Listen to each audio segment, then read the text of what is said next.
My brother's promotion party, champagne glasses raised. Then my mother looked at me and said the word that shattered everything: disgrace. I stood there in my simple dress while my family celebrated Jason's corporate achievement. They didn't know I'd been building something in silence for 3 years, something that would change everything in the next 30 minutes. Because when his CEO walked through that door, looked around the room, and locked eyes with me, my family's perfect narrative was about to crumble. What they said to me that night, they couldn't take it back. What happened next? They'd never forget. This is the story of how one handshake exposed years of family lies. And before we're done, you'll understand why silence is sometimes the most powerful revenge. If you're enjoying this, hit subscribe. You'll want to see how this ends. I'm Rebecca Miller. I'm 35 years old, and tonight, at my brother's celebration, my family is about to learn who I really am. I pulled into the circular driveway of my parents' estate in Greenwich, Connecticut.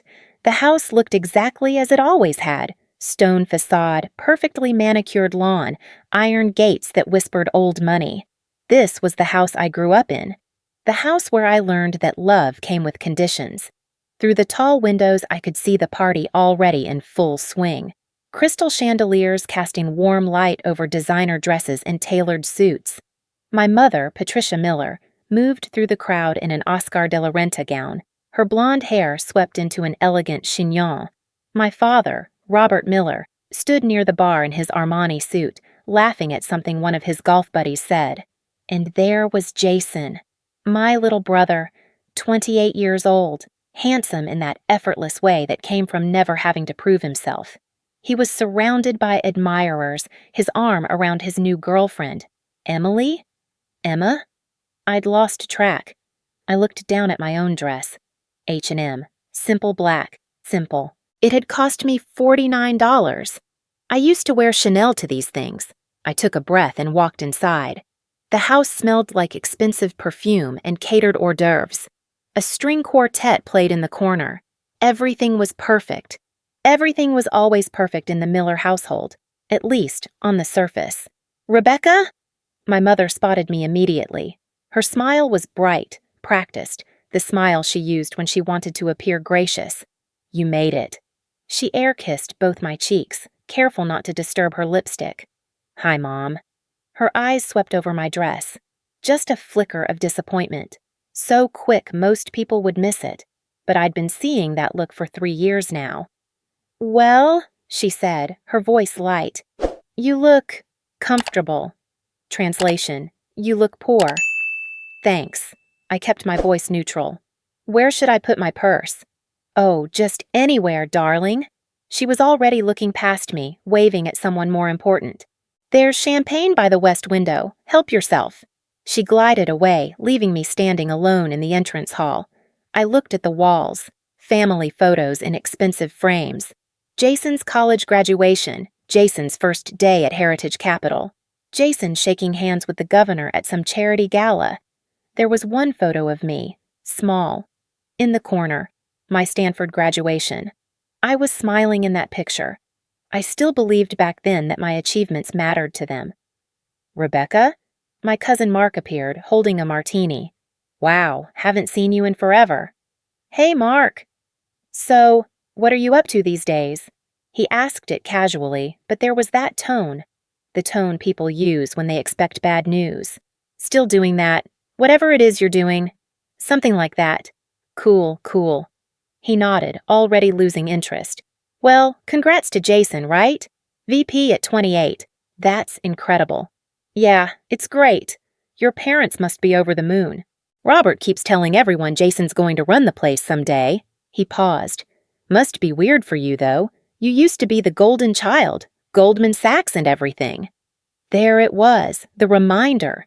You used to be someone. Life changes, I said quietly. Sure does.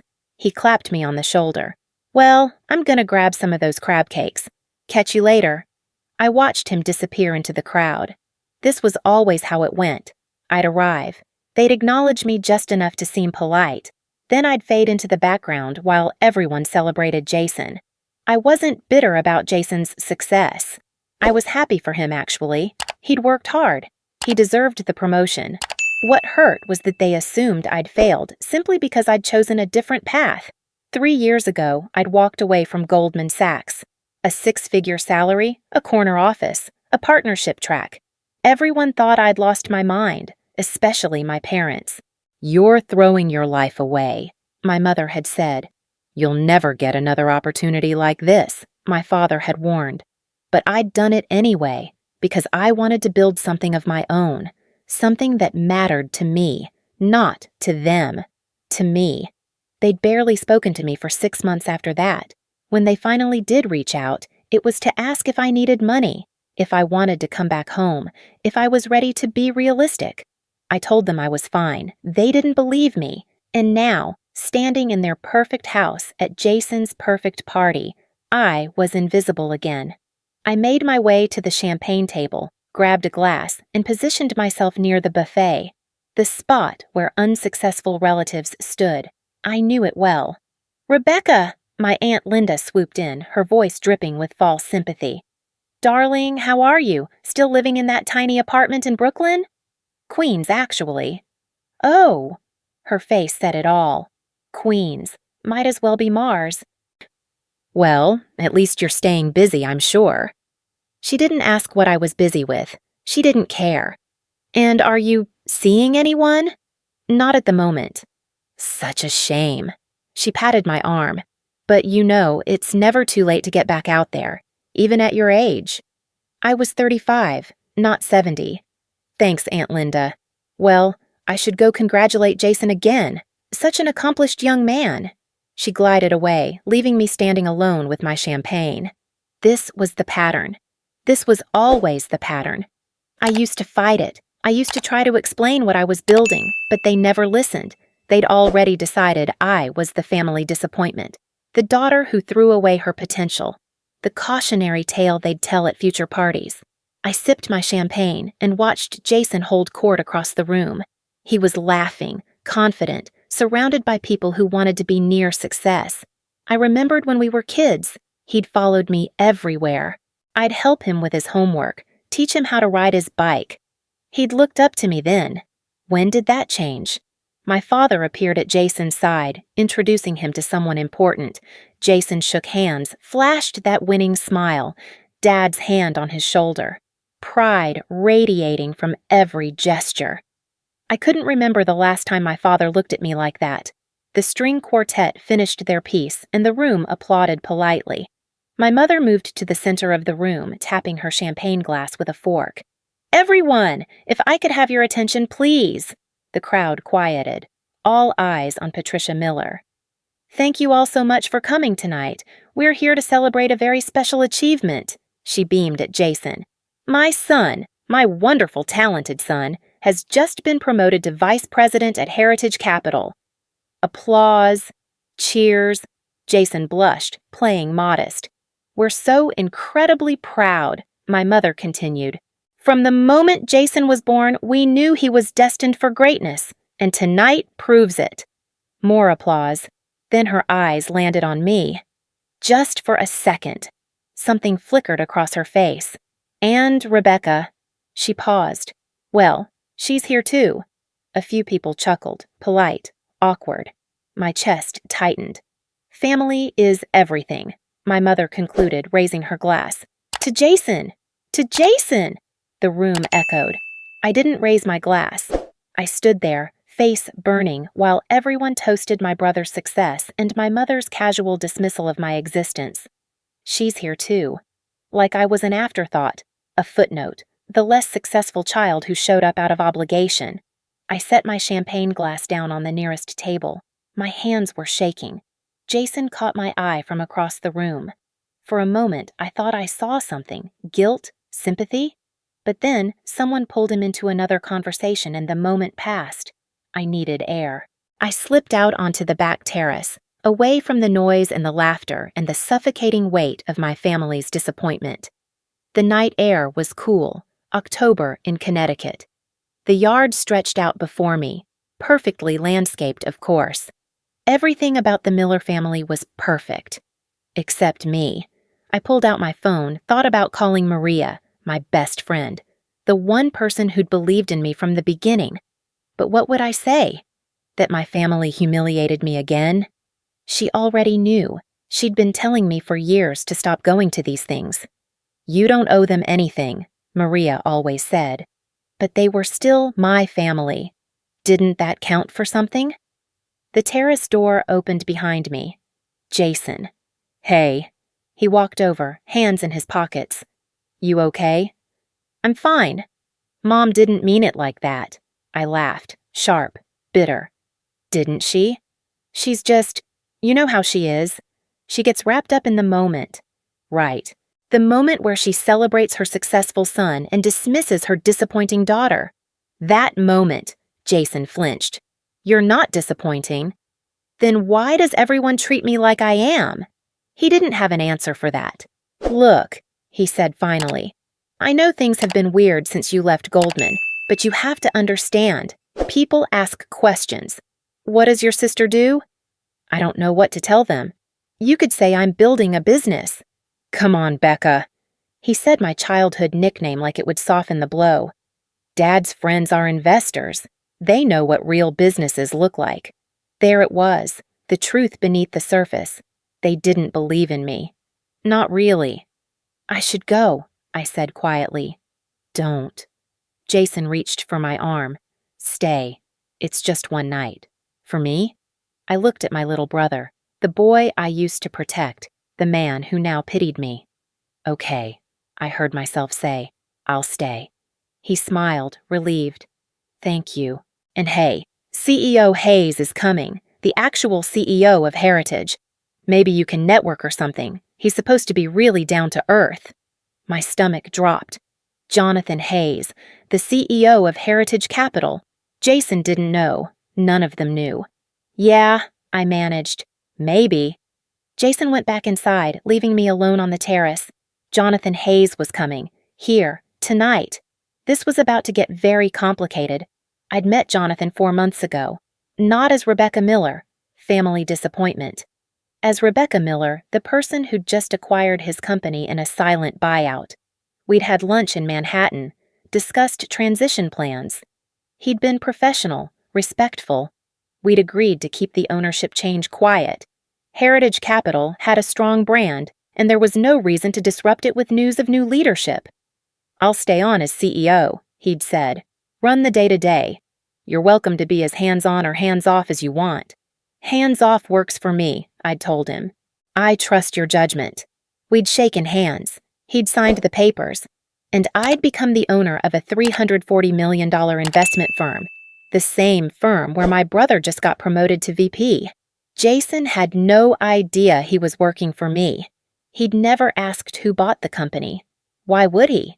He was too busy being proud of his title. And now Jonathan Hayes was walking into my parents' house, where my mother had just called me a footnote in front of 50 people. I should leave.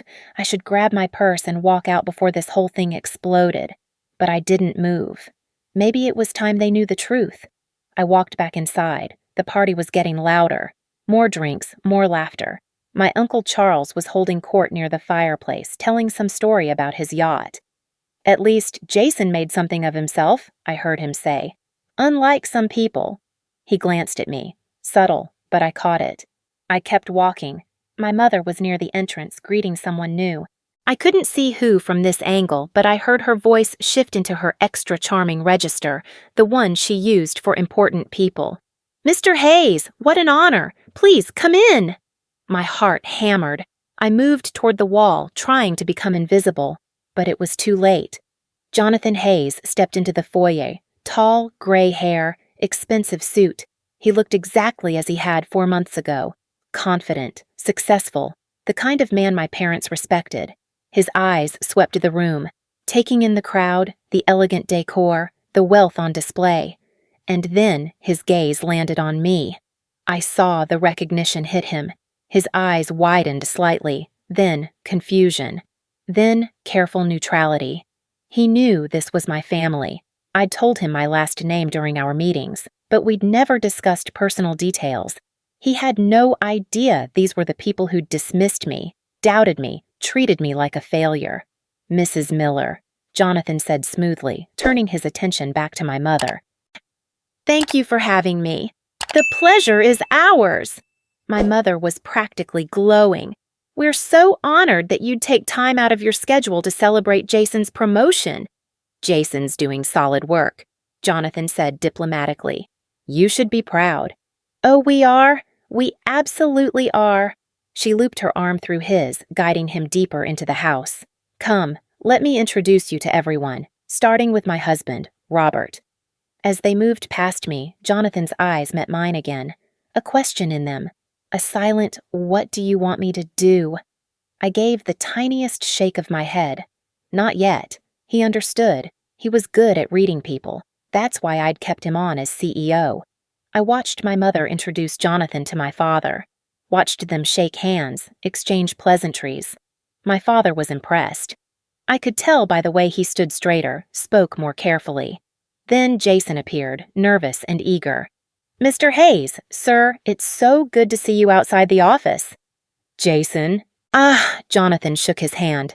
Congratulations on the promotion. Thank you, sir. I really appreciate the opportunity. You've earned it. My mother beamed. We're so grateful Heritage Capital has been so good to Jason. It's such a prestigious firm. We try, Jonathan said modestly. And the new ownership. My mother continued. I heard there was a buyout earlier this year? Some investment group? That's correct. Well, whoever they are, they made a smart choice keeping you as CEO. Leadership matters. Jonathan smiled. Yes, the new owner is quite strategic, very hands-off. Lets me run things. My mother nodded knowingly. That's the mark of a good investor, someone who knows when to step back and let the experts handle things. I almost laughed. The irony was too perfect.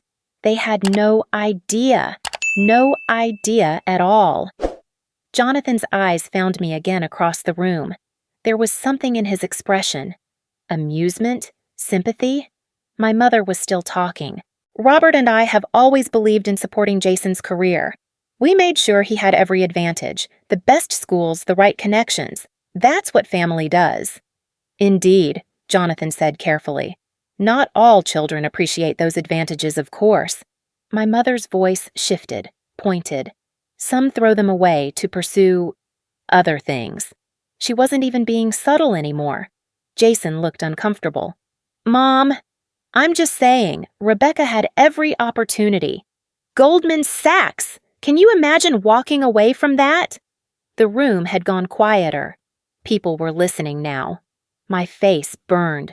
She lives in Queens now, my mother continued, oblivious. Or maybe not oblivious. Maybe this was intentional. In some tiny apartment, doing who knows what. We've offered to help, of course, but she's so stubborn. Mom, please, Jason said quietly. But she was on a roll now. The champagne had loosened her tongue. Or maybe she'd been holding this in all night and finally had an audience worthy of her grievances. It's heartbreaking, really, to watch your child throw away their potential. All that education, all those connections, just gone. She shook her head sadly. But I suppose some people just aren't cut out for success. The room was dead silent now. I stood frozen, every eye on me, witnessing my public humiliation. My mother took a sip of her champagne. Anyway, enough about that. Tonight is about celebrating real achievement. Jason's achievement. That's when Jonathan Hayes spoke. Actually, Mrs. Miller, I think there's been a misunderstanding. My mother turned to him, confused. I'm sorry? About Rebecca. The room stilled further. Even the string quartet seemed to pause. Rebecca Miller. Jonathan's voice was clear, carrying. The woman you're describing as, what was it? Someone not cut out for success? My mother's smile faltered. I'm just being honest about Mrs. Miller. Jonathan cut her off. His voice wasn't rude, but it was firm. Do you know what Rebecca does? Some kind of small business, I think. She's been very secretive about it. Not secretive. Private. There's a difference. He started walking. Toward me. The crowd parted like the Red Sea. My mother watched, confused. My father frowned. Jason looked between us, trying to understand. Jonathan Hayes stopped in front of me and extended his hand. "Ms. Miller," he said formally. "I didn't realize this was your family. Jason never mentioned." I shook his hand. My own hand was trembling. "Mr. Hayes." He turned back to the room, to my family, to everyone who'd spent the night treating me like a failure. "For those who don't know," he said clearly, "I'm Jonathan Hayes, CEO of Heritage Capital, and I'd like to introduce you to someone." My mother stepped forward. "Mr. Hayes, I don't understand. This is Rebecca Miller." His voice carried authority, years of boardroom experience, the owner of Heritage Capital. You could have heard a pin drop. My mother's champagne glass slipped from her hand. It shattered on the marble floor, crystal and wine spreading across the white stone. "What?" she whispered. "Rebecca purchased Heritage Capital 2 years ago in a silent acquisition," Jonathan continued. $340 million. She kept the original name, said it had heritage value. He smiled slightly at the pun. "She's been my boss for 2 years. Very good boss, actually. Gives me the autonomy to run things, but she's always available when I need strategic guidance." My father had gone pale. That's not possible." "I assure you, it is." Jason was staring at me like I'd grown a second head. You own Heritage? You own the company I work for?" I found my voice, small but steady. "Yes. But when? How?" "2 years ago. Silent acquisition. I didn't want to make a big deal about it." "You didn't want to—" Jason ran his hands through his hair. "Oh my God. I report to Sarah Jenkins. She reports to Tom Chen. Tom reports to you?" "Through a few more layers, but essentially yes." Jonathan nodded. "Rebecca's been very hands-off. Lets me run the day-to-day operations, but all major decisions go through her. Including," he glanced at Jason, "executive promotions." Jason's face went white. "My promotion? You approved my promotion?" "Tom made the recommendation. I reviewed your performance metrics. You earned it, Jason. This wasn't a favor." My mother finally found her voice. High, strangled. "You own Heritage Capital, the $300 million firm?" $340 million as of last quarter, I corrected quietly. "But yes." The room erupted in whispers. 50 people processing the same revelation. My father stepped forward. "Rebecca, sweetheart, why didn't you tell us?" The endearment made something crack inside me. "Why didn't I tell you?" I repeated slowly. "Dad, I tried 3 years ago when I told you I was starting something. You said I was throwing my life away, remember?" "But you thought I failed. You assumed I failed because I wasn't doing things your way anymore." My mother's face was a mixture of shock and something else. Shame? Denial? "We were just worried." "You weren't worried. You were embarrassed. Your daughter left Goldman Sachs and you didn't know how to explain it to your friends." I looked around the room. "Well, now you can explain it. I left to build something of my own, and I did." Uncle Charles, who'd made the comment earlier, looked like he wanted to disappear into the wallpaper. Aunt Linda's expression had gone from pity to something resembling awe. Jason just stared at me. "Why didn't you tell me? I've been working there for 2 years. He stopped, processing. "Oh God, every time I complained about work. Every time I said something about the ownership being distant or uninvolved. You knew. You heard all of it." "I heard it." "And you never said anything. Would it have mattered? Would you have treated me differently if you'd known?" He didn't answer. We both knew the truth. My mother took a step toward me. "Rebecca, honey, please, this is wonderful news. Why are you acting like—" "Like what, Mom? Like I'm upset?" My voice was rising now. 3 years of silence breaking. "You called me a disgrace tonight, in front of everyone. You said I threw away my potential, that I wasn't cut out for success." "I didn't know." "Exactly. You didn't know. You didn't know because you never asked. You assumed I'd failed because I stopped doing things your way." Tears were streaming down my face now. I didn't care. I built a $340 million company from nothing. I worked 80-hour weeks. I risked everything. And you know what? Not once, not one single time did you ask how it was going. You just decided I was a disappointment and treated me like one." The room was silent. Everyone watching the Miller family drama unfold. My mother's perfect composure cracked. "We were just trying to help. You thought I needed saving. You thought I couldn't do it alone. But I did. I did it without your help, without your approval, without your belief." I wiped my eyes. "And honestly, that says more about me than it does about you." My father reached out. "Rebecca, please, we can talk about this." "No, Dad. I'm done talking." I looked at Jonathan. "Thank you for coming. I apologize for the scene." "Nothing to apologize for," he said quietly. I turned to Jason. "My little brother. Congratulations on your promotion. You earned it. You're good at what you do. I'm proud of you." He opened his mouth, closed it. No words came. I looked at my mother one last time, at her perfect dress and perfect hair and perfect party that had just fallen apart. "You wanted to know what I've been doing for 3 years, Mom. Building a life where my worth isn't determined by your opinion of me, where I don't need your approval to know I matter." I picked up my purse from where I'd left it by the door. "Have a good night, everyone. Thanks for the champagne." And I walked out. Behind me, chaos, voices overlapping, my mother calling my name, Jason saying something, the murmur of 50 people processing what they'd just witnessed. I didn't look back. I got in my car, hands shaking so badly I could barely get the key in the ignition. I'd done it. I'd finally done it. They knew the truth now, all of it. And as I drove away from my parents' estate, away from the perfect house and the perfect party and the family who'd never quite seen me, I felt something unexpected.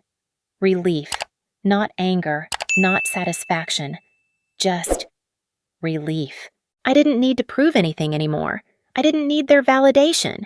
I'd spent 3 years building something incredible, and their opinion of it, their late, shocked, guilty opinion, didn't change what I'd accomplished. I pulled over at a rest stop 20 minutes later, sat in my car with my hands on the wheel. My phone was already buzzing. Texts, calls, voicemails filling up.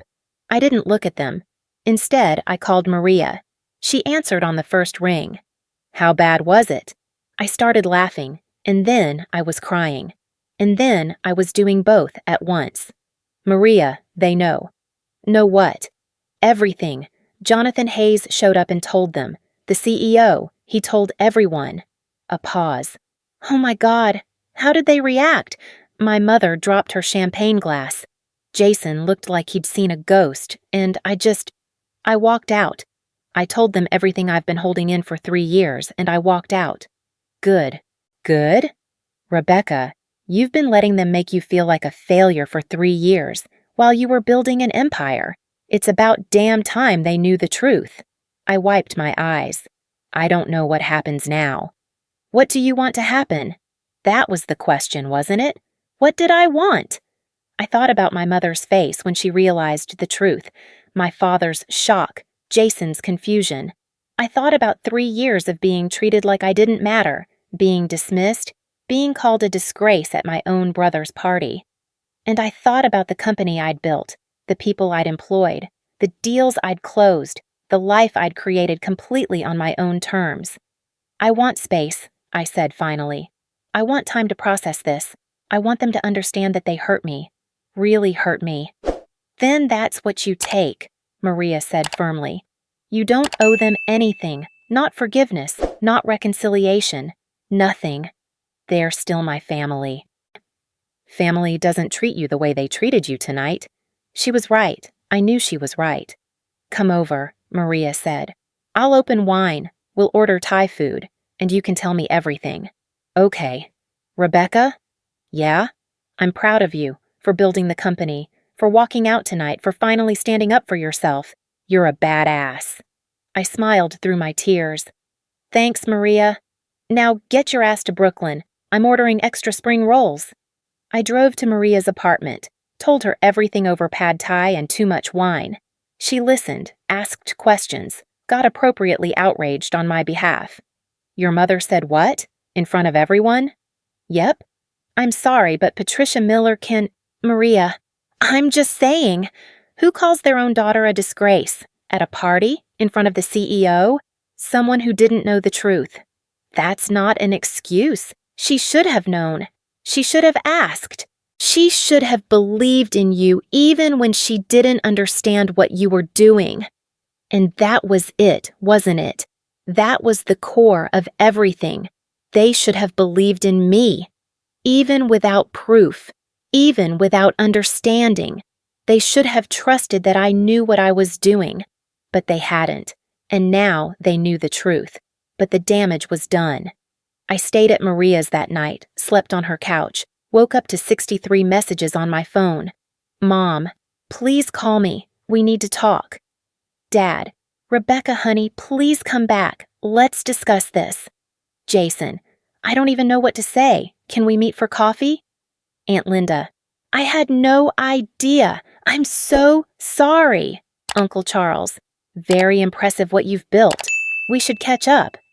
Even my mother's friends. Patricia told me the news. How wonderful. Suddenly, everyone wanted to talk to me.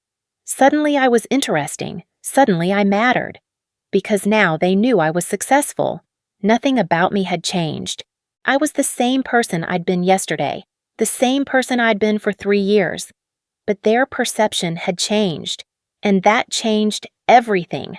I sat on Maria's couch, scrolling through the messages, and I realized something. This wasn't over. This was just the beginning, because now came the hard part, the part where I had to decide what kind of relationship, if any, I wanted with my family going forward. The part where I had to set boundaries, protect myself, figure out if forgiveness was even possible. The part where I had to build a new normal, one where they knew who I was, what I'd accomplished, and how deeply they'd hurt me. I looked at my phone, at all those messages, all those people suddenly wanting my attention now that they knew I was worth something, and I made a decision. I would respond, eventually, but not today. Today, I was going to sit on my best friend's couch, drink her coffee, and remember that my worth wasn't determined by my family's opinion of me. I'd known that for 3 years, built a company on that belief, but last night, I'd finally made them understand it too, and somehow, that felt like both an ending and a beginning. The rest would have to wait. I woke up Monday morning to 67 missed calls. Maria handed me coffee and raised an eyebrow. You gonna answer any of those? I scrolled through the call log. Mom, Dad, Jason. Mom again. Dad, Jason. Aunt Linda. Uncle Charles. People I hadn't heard from in years. Not yet. Good. Maria sat across from me. You need a plan first. Don't just react. She was right. She was always right. I spent the weekend at her place, ignoring my phone, thinking, really thinking, about what I wanted, what I needed, what boundaries looked like. Sunday night, I'd Googled narcissistic family dynamics, read articles until 2 in the morning, discovered terms I'd never heard before: scapegoat, golden child, conditional love, enmeshment. Every article felt like someone had been watching my family for 35 years. They only valued you when you made them look good, one article said. The moment you stopped performing the role they'd assigned you, you became invisible. I'd read that line 5 times because it was true. All of it was true. At Stanford, I'd been the pride of the family. At Goldman Sachs, I'd been the daughter they bragged about at country club dinners. But the moment I stepped off that prescribed path, I became a problem to be fixed, an embarrassment to be hidden. My value to them was conditional, always had been. I closed my laptop and called someone I should have called 3 years ago. Dr. Sarah Chen's office. Hi, I'd like to schedule an appointment, as soon as possible. Monday afternoon, I sat in a therapist's office for the first time in my life. Dr. Chen was in her 50s, kind eyes, no-nonsense demeanor. She didn't waste time with pleasantries. Tell me why you're here. So I did. I told her everything. About the party, about 3 years of being dismissed, about building a company while my family assumed I'd failed, about my mother calling me a disgrace in front of 50 people. And now they know the truth, I finished. And suddenly everyone wants to talk to me, but I don't know if I want to talk to them. Dr. Chen nodded. That makes sense. What do you think you need right now? Space, time. I need to process this without them trying to minimize it or make excuses. Then that's what you should take? But they're my family. Aren't I supposed to forgive them? Move past it? Rebecca. Dr. Chen leaned forward. Forgiveness isn't something you owe anyone. It's something you choose when you're ready. If you're ready, and before you can even think about forgiveness, you need to establish boundaries. I don't know how. Then we'll work on it. Together. That's why you're here. I left that first session with homework. Literal homework. Dr. Chen had given me a worksheet on identifying boundary violations and crafting boundary statements. I felt like I was back in school. Except this time, I was learning how to protect myself instead of how to make everyone else proud. Tuesday morning, I met with my lawyer. David Richardson had been my attorney since I started the company, corporate law mostly. But he handled personal matters too when I needed him. Rebecca, he shook my hand. I heard about the party. Word travels fast. Greenwich is a small town, despite the big houses. He gestured to a chair. How can I help? I need to make sure my family can't claim any ownership or involvement in Heritage Capital. Can they sue? Say I used family money or connections to build it. David shook his head. You bootstrapped everything. I have the documentation. They'd have no case. Good. I also want to set up a trust structure, keep my personal assets separate, and I need a clear succession plan that doesn't involve any family members unless I specifically designate them. Smart. I'll draw up the papers. One more thing. If they try to contact me through business channels, through Heritage, through my staff, can we put protections in place? We can establish professional boundaries, yes. If they show up at your office or try to leverage business relationships, we can address it. I felt something unclench in my chest. Thank you. Rebecca. David's expression softened. I've known you for 3 years. Watched you build this company from nothing. You're one of the most capable people I've ever worked with. Whatever your family thinks or doesn't think about you, it doesn't define your worth. I nodded, throat tight. I'm starting to understand that. Wednesday, I finally called Jonathan Hayes. Rebecca, how are you holding up? I'm okay. I'm sorry about the scene at the party. Don't apologize. I'm sorry I didn't realize sooner what was happening. If I'd known, you did exactly what you should have. Thank you for that. A pause. Your brother has been distracted this week. I imagine so. Do you want me to handle it? I can have a conversation with him about keeping personal and professional separate. No, I'll talk to him, eventually. But Jonathan, I need you to evaluate him purely on merit. No special treatment, positive or negative. If he's good at his job, great. If he's not, follow normal performance protocols. Understood. And if any other family members try to leverage their connection to me for business purposes, I'll shut it down immediately. Thank you. After we hung up, I stared at my phone. 67 missed calls had become 93. The voicemail box was full. I took a breath and opened my email, drafted a message. Dear family, recent events have made me realize we need clearer boundaries. Going forward, I need space to process what happened. Please respect that. I'm available for genuine emergencies, health crises, major life events. I'm not available for casual gatherings, holiday dinners, or family events until further notice. Please do not contact me through Heritage Capital or my professional channels. This isn't punishment. This is self-preservation. I hope you can understand. Rebecca. My finger hovered over the send button for a full minute. Then I pressed it. Within seconds, my phone rang. Mom. I didn't answer. It rang again. Dad. I turned the phone face down on my desk. Dr. Chen had warned me about this. They'll escalate before they accept your boundaries. It's called an extinction burst. They'll try harder to get the response they're used to getting from you. She was right. Over the next 3 days, I received 14 voicemails from my mother, ranging from apologetic to accusatory. 8 texts from my father asking to talk this through like adults. 6 messages from Jason, each one more desperate than the last. Flowers delivered to my apartment. No card. A gift basket delivered to my office. Expensive cheese and wine. Also no card, but I knew who sent it. My Aunt Linda showing up at my favorite coffee shop. I happened to be in the neighborhood.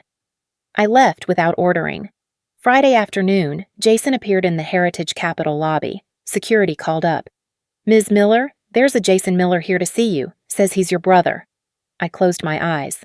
"Tell him I'm not available." "He says it's urgent." "Tell him to make an appointment through proper channels if it's business related. If it's personal, tell him to respect my email." A pause. "Will do." I watched from my office window as Jason left the building. He stood on the sidewalk for a moment, hands in his pockets, looking up at the windows like he might spot me. Then he walked away. My chest ached, but I didn't go after him. Thanksgiving was approaching. The Miller family. Thanksgiving was legendary. 30 people. Catered meal. My mother in her element, playing hostess. I got the official invitation via text, from my mother. "Rebecca, we'd love to have you for Thanksgiving. Please come. We have so much to discuss. The whole family will be there. It won't be the same without you." I showed it to Dr. Chen at my next session. "What do you want to do?" she asked. Part of me wants to go, to prove I'm okay, to show them I'm handling this maturely. And the other part? The other part knows I'm not ready. That sitting at that table with all of them, pretending everything's fine, it would break me. Then you have your answer. I spent Thanksgiving with Maria and her family in Brooklyn. Her parents, her sister's kids. Loud, chaotic, warm. Nobody cared that I owned a company or used to work at Goldman Sachs. They just cared that I was Maria's friend. Her mother hugged me when I arrived. "Maria says you're going through a tough time. I'm glad you're here." I almost cried into her turkey. That evening, I posted a photo on Instagram. First post in months. Me and Maria, laughing, raising wine glasses. Caption: "Grateful for chosen family." My phone exploded within minutes. Messages from cousins I barely knew. Friends from college. My mother on Facebook. "I'm glad you had a nice Thanksgiving." No acknowledgement that I'd skipped the family dinner. Just passive-aggressive politeness. I didn't respond. December arrived. Holiday party season. I got invited to Heritage Capitol's annual gala. Black tie affair, major donors, key clients, board members. "You should come," Jonathan said. "It's technically your party." "Will Jason be there?" "He's VP. He's on the invitation list." I hadn't seen Jason since the promotion party 6 weeks ago, hadn't spoken to him, hadn't responded to any of his messages. "I'll think about it." But I knew I'd go. This was my company. I'd built it. I wasn't going to hide. The gala was at the Plaza Hotel. Stunning. Elegant. I wore a dress I'd bought specifically for the occasion. Black, sophisticated, expensive. Not Oscar de la Renta like my mother would wear, but definitely not H&M. I arrived alone, walked in with my head high. Jonathan met me at the entrance. "You look great. Ready for this?" As ready as I'll ever be. The ballroom was full. Investors, clients, employees, people who respected me, worked with me, trusted me, people who'd never known me as the disappointment. And there, near the bar, was Jason. He saw me immediately. Our eyes met across the room. He looked different, tired, like he hadn't been sleeping well. He started walking toward me. I considered turning away. But that felt cowardly, so I waited. "Rebecca!" He stopped a few feet away. Respectful distance. "You look beautiful." "Thank you. Can we talk? Please? I know you said you needed space, but it's been 6 weeks and I—" He ran his hand through his hair. Nervous gesture. "I need to apologize. Really apologize." I glanced around. People were watching. Not obviously, but I could feel the attention. Not here. Then where? When? I've tried everything. You won't answer calls, won't respond to texts. I showed up at your office and they wouldn't let me up. I don't know what else to do. His voice cracked on the last word. "Jason, I'm sorry." He said it loud enough that several people nearby turned. "I'm sorry for not seeing it. How Mom and Dad treated you, how I treated you. I was so wrapped up in my own success, I didn't notice they were tearing you down, and I participated in it. I made jokes. I pitied you. I assumed you'd failed just because you weren't doing things the traditional way." He was crying now. My little brother, the golden child, standing in the middle of his company's gala, crying. I work for you, he continued. I've worked for you for 2 years and I didn't even know it. And that's not just ignorance. That's willful blindness. I didn't ask questions because I didn't want to know, because it was easier to believe you were struggling than to confront the fact that I was succeeding because of you. The room had gone quiet. Everyone was listening now. I don't deserve your forgiveness, Jason said. I know that, but I'm asking for a chance to do better. To be better. To be the brother I should have been all along. I stood there looking at him, this person who'd followed me around as a kid, who I'd protected, helped, loved, who'd then grown up and stopped seeing me. I appreciate your apology, I said finally. I really do. But Jason, I can't just move past this. You hurt me. Mom and Dad hurt me. For 3 years, you all treated me like I was less than, and one apology doesn't fix that. I know. I need time, real time, to figure out what kind of relationship, if any, I want with you, with all of you. He nodded, wiping his eyes. Okay, I understand. And at work, you're an employee. That doesn't change because you're my brother. You understand that? Yes. Good. I softened slightly. For what it's worth, you're doing good work. Your promotion was earned. Jonathan wasn't lying about that. A small, sad smile.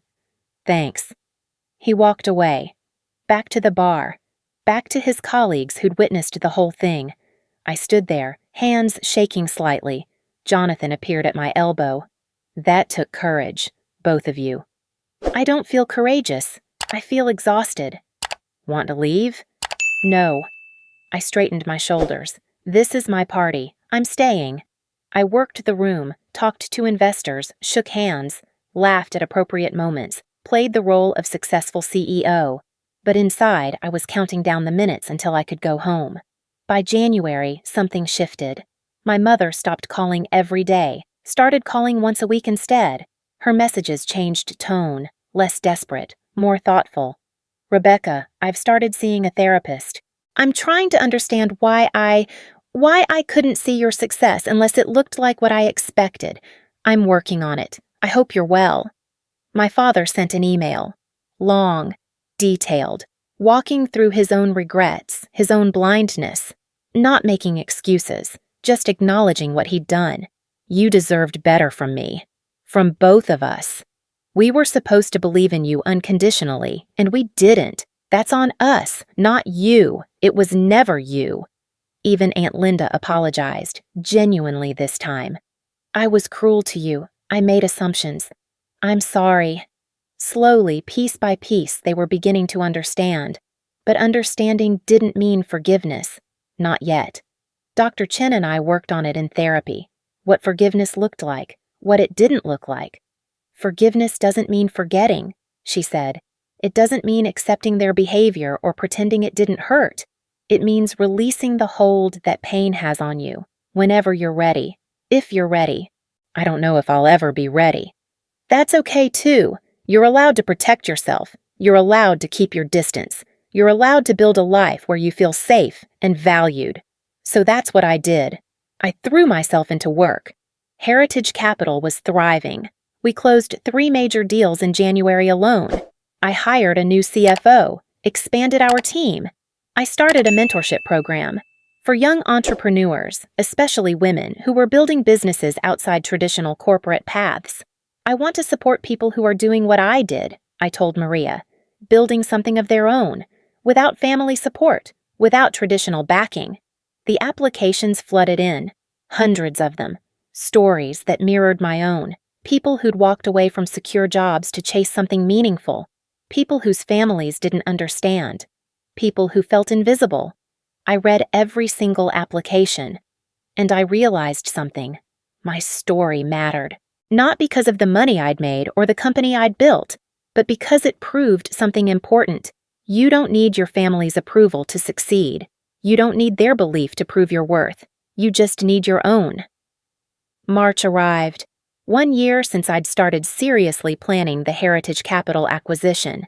6 months since the party that changed everything. My mother called. Not a text, an actual call. I almost didn't answer, but something made me pick up. Rebecca. Hi, Mom. Do you have a few minutes? I'd like to meet for coffee, just the two of us. No pressure. If you're not ready, I understand. I thought about it. Really thought about it.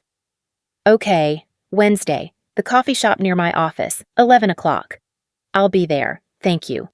Wednesday morning, I sat in the corner booth of my favorite coffee shop, the one where Aunt Linda had ambushed me months ago. My mother arrived exactly on time. She looked different, older, maybe, or maybe just more real. No designer suit, just jeans and a sweater, hair down, minimal makeup. She looked like a person, not a performance. Thank you for meeting me, she said, sitting down. You're welcome. We ordered coffee, sat in silence for a moment. Then my mother spoke. I've been in therapy every week since November, working through a lot. And one of the things my therapist asked me was, when did I stop seeing you as a person and start seeing you as a reflection of me? I didn't respond, just listened. I think it was when you got into Stanford. Suddenly, your success made me look good, made our family look good, and I got addicted to that feeling, to being the mother of a successful daughter. She looked down at her coffee. But when you left Goldman, I lost that, and I didn't know how to handle it. So, I decided you'd failed, because if you hadn't failed, then I'd have to admit I was the one who'd failed, as a mother. My throat tightened. What you said at the party, about how I never asked how things were going. You were right, I didn't ask because I didn't want to know. I'd already decided on the narrative, and hearing anything that contradicted it would have meant admitting I was wrong. Mom, I'm not asking for forgiveness. I'm just telling you that I see it now. I see what I did to you, how I made your worth conditional on my approval, and I'm ashamed. A tear ran down her cheek. She didn't wipe it away. I love you, Rebecca, not because you own a successful company, not because you went to Stanford or worked at Goldman Sachs. I love you because you're my daughter, and I'm sorry it took me this long to remember how to show that. I felt my own tears starting.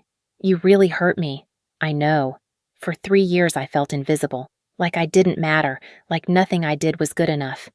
I know, and I'm so sorry. We sat there, both crying, in a coffee shop in Manhattan. It wasn't forgiveness, not yet, but it was a start. I need you to understand something, I said. I can't go back to how things were, where my value to you is tied to my achievements, where I have to perform a certain version of myself to earn your love. I don't want that either. I want to know the real you, the person you are now, not the person I thought you should be. That's going to take time. I understand. I'll wait as long as you need. We finished our coffee, made tentative plans to meet again in a few weeks. Baby steps. As I walked back to my office, I called Dr. Chen. How'd it go? I don't know. Okay, I think. She apologized, really apologized. How do you feel? Scared, hopeful, cautious, all of it. That's normal. Reconciliation isn't linear, it's messy, and you're allowed to take it as slow as you need to. What if I can never fully forgive her? What if there's always this distance between us? Then that's okay. You get to decide what your relationship with your family looks like. You don't owe them closeness just because they're blood. I thought about that, about chosen family, about Maria and her parents and the community I'd built outside the Miller name. I think I'm okay with that, I said, with the distance, with taking it slow. Then that's exactly what you should do. By June, things had settled into a new normal. I met my mother for coffee once a month, sometimes twice. We talked about real things, my business, her therapy, books we were reading. Our conversations weren't performative anymore. They were honest. My father and I exchanged emails, occasional phone calls. He was slower to change, but he was trying. Jason and I had dinner every few weeks, brother and sister. Not boss and employee, not golden child and scapegoat. Just two people learning how to be family again. It wasn't perfect. Some days were harder than others. Some family events I still skipped. Some boundaries I still had to reinforce. But it was real, and that was better than perfect. One Saturday in July, I got a message from a woman named Claire. She'd been part of my mentorship program. "Rebecca, I just wanted to let you know, I closed my first major client today. Six-figure contract. My parents said they're proud of me. First time they've said that since I left my corporate job 2 years ago. Thank you for showing me it was possible." I stared at that message for a long time.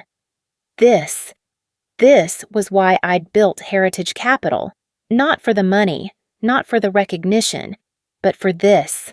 To prove that you could build something meaningful on your own terms. To show people that their family's doubts didn't define their potential. I forwarded the message to Maria. She responded immediately. "This is your legacy, not the company. This, helping people find their worth." She was right. That evening, I stood in my office, corner office, view of Manhattan. The office I dreamed about when I was working 80-hour weeks in my tiny Queens apartment. I'd made it. Not in the way my family expected, not following the path they'd prescribed, but I'd made it anyway. And the best part? I'd done it while staying true to myself, while building something that mattered, while proving that success looks different for everyone. My phone buzzed. "Mom." "Rebecca, I was thinking, would you want to come to dinner next Sunday? Nothing fancy, just family. Jason will be there. Dad and I would love to see you." I thought about it. Imagined walking into that house, the one I grew up in, the one where I'd felt so small 6 months ago. Would I feel small now? No, I wouldn't. Because I knew who I was, what I'd built, what I was worth, and their opinion, good or bad, didn't change that anymore. "I'll be there," I typed back. "What can I bring?" Because that's what healing looked like. Not forgetting, not pretending it never happened, but choosing to move forward anyway, one careful step at a time. And as I looked out at the city lights, I realized something. I didn't need my family to believe in me to know I was successful. But having them start to believe in me again, on my terms, with my boundaries, felt pretty damn good anyway.